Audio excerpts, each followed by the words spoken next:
The Song Bench, a lesson incorporating a tactile map and long cane travel. Into the garden. I'm going to have you square off against this post, okay? It's over here. Instructor Rebecca Price leads little Lexi into the garden for a lesson in orientation and mobility. First one you and I discussed is going to be the song bench. Price and Dr. George Zimmerman planned this lesson and now go over some last-minute details with the use of this tactile map. Well, Lexi's going to start back here at the starting place where we're at right now at the entrance of the garden itself, the children's garden itself at the gate. Our role in the project was to work cooperatively with a teacher from the school, an O&M specialist from the school, to develop a route that a child who is totally blind could use to travel in the children's garden. For children who are blind and visually impaired, or adults who are blind and visually impaired, the tactile map in this case, but also a larger print map for a person who's low vision, is a wonderful way to become generally familiar with the space before you begin traveling. So it makes that travel that much more efficient. Now into this. Will you tell me what is all that? It's a brick pathway. A brick pathway, that's right. What's So this after up Lexi here? has studied the tactile map by touch, she's off. Find that squishy stuff in your To cane encounter tip. the mapped-out route, she first anticipates that so-called squishy surface area. A little bit. Yeah, you can walk with your left foot on, that's fine. What's that squishy stuff made out of? These are rubber tires. Yes, recycled rubber tires, that's exactly it. What's after that? What'd you find with your cane tip? The plants. The plants, that's right. You did. Let's go around the plant, bumpers up a little bit. I'll find that. What's that? The hole. The hole. And what's after that? You tell me what's after that. The bench. The bench, that's right.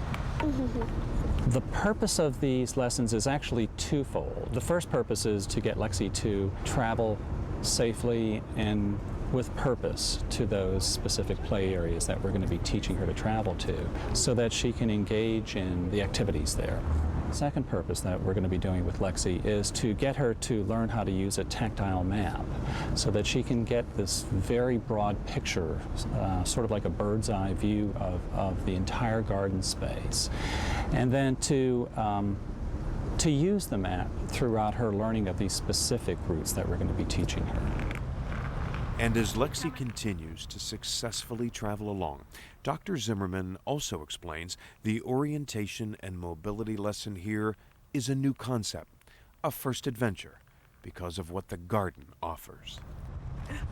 What'd you find? The grass. The grass. Okay. Well, it's a phenomenal space. First off, for O&M training, it's a perfect environment to do it in.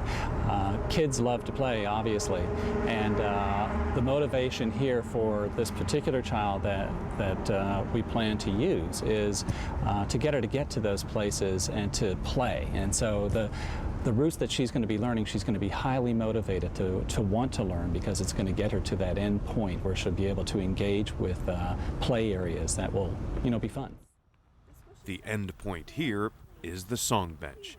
Instructor Rebecca Price reinforces the anticipation and the O&M process by often stopping and reviewing. So let's review what we've just done so far. We walked in the gate and past the squishy stuff, and then past the posts and straight ahead to find the grass. And we're going to turn right and go around the grass. And soon, the song bench. So you're going to turn right. Excellent job. And now the final destination, what Lexi has anticipated through studying the tactile map and fulfilling the orientation and mobility lesson, the reward of reaching the song bench. We're getting close. Is it in this area? It is in this area, you remember. Remember, if you sit on the song bench, it makes different noises. And can you make Oh, I'm them gonna laugh. Everyone's gonna giggle.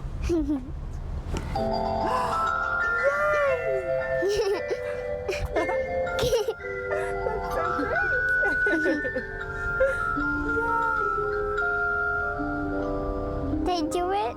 You did it. You did it. Good girl. That's great. Was that funny? That was really funny. Zimmerman and instructor Price say 4-year-old Lexi gets an A+ for grasping orientation and mobility in what was up to now an unfamiliar place. Even though she is young, she has the ability to do that, and what facilitates that, I believe, are the use of these spatial tactile maps, and that kids who are that young shouldn't have to wait until they're older to learn these kinds of skills. I love playing in the garden with you. Do you? I do. It's the most perfect environment for orientation mobility lessons. It truly is.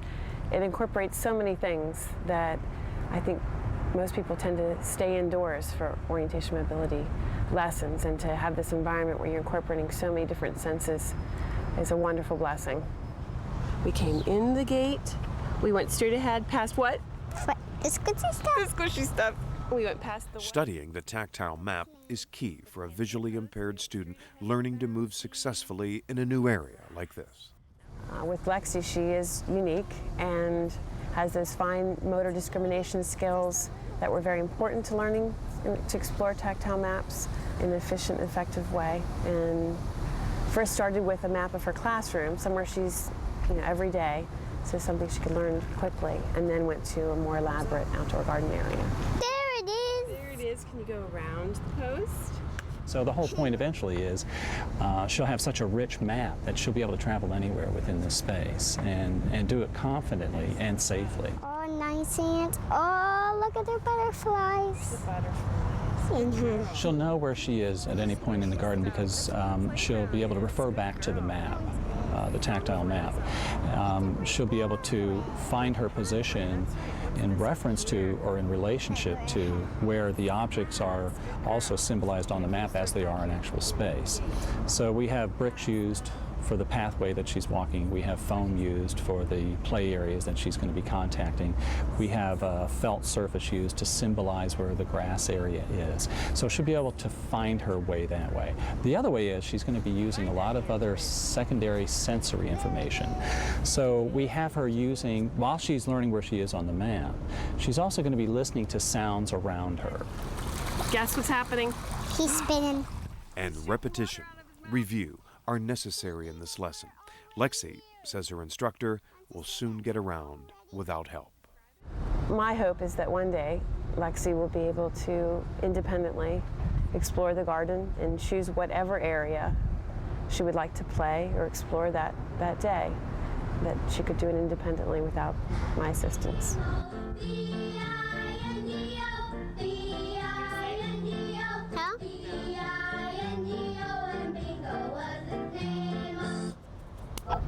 That's great.